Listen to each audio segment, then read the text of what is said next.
என்னது இது? பெரியாரை எதிர்த்தால் பிஜேபி RSS எப்படி? நீங்க தான் எதிர்ப்பீங்க, நாங்க எதிர்க்க மாட்டோம். RSS பிஜேபி கோட்பாட எங்க முன்னவர்களா எதிர்த்ததில்லை, எங்களுக்கு அந்த தத்துவம் இல்ல. என்ன வள்ளலார் வைகுந்தரை விட நீ இந்த கோட்பாட்டை எதிர்த்து புரட்சி செஞ்சிட்டீங்க? யாராவது பேசு.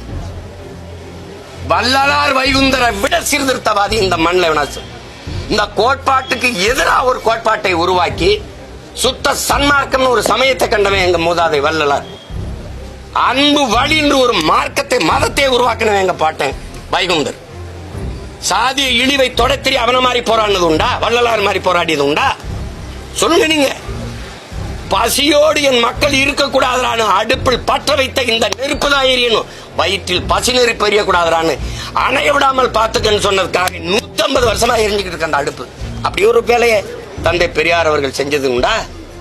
உண்டா சொல்லுங்க. என்னுடைய பேர்ல இருக்கிற கல்லூரிகளில் கட்டணம் வாங்காத கல்வி கொடுக்கணும்னு அது ஒண்ணு இருக்கா? கேள்வி. கோயிலுக்குள்ள நுழைய விடல, அதெல்லாம் சானா பைய பார்த்தாலே தீட்டு உள்ள விடல. கோயில் நமக்கு தீட்டா, வெளியில வாடா. கடவுள் என்னடா கண்ணாடிக்கு முன்னாடிடா, நீதான்டா கடவுள். பட்டையை எப்படி போட்டா நாங்க சைவ மரபினர் இல்லடா, அவன் போட விட மாட்டான். நிமித்தி போடுறா. முட்டிக்கு கீழே வேட்டையை கட்டக்கூடாது, அந்த துணியை தூக்கி தலையில கட்டுறா. அவன் தான்டா புரட்சியாளன் இந்த மண்ணுல. என்னத்தை மாற்றத்துல பண்ணீங்க நீங்க? ஏன் வள்ளலாரையும் வைகுந்தரையும் போற்றல நீ? ஆவுன்னா பெரியார், ஆவுன்னா பெரியார். என்னது என்னது? சரி, பெரியாரின் சமூக நீதி கிடைச்சிருச்சுல.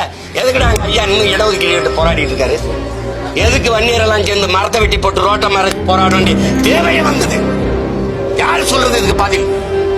இன்னும் இந்த 10.5 விழுக்காடு இடஒதுக்கீட உன்னால நீதி தர முடியல. பெரியார் தான் சமூக நீதி நிலைநாட்டினார். எங்க நிலைநாட்டினார்? என்ன சமூக நீதி? எந்த சமூகத்துக்கு நீதி?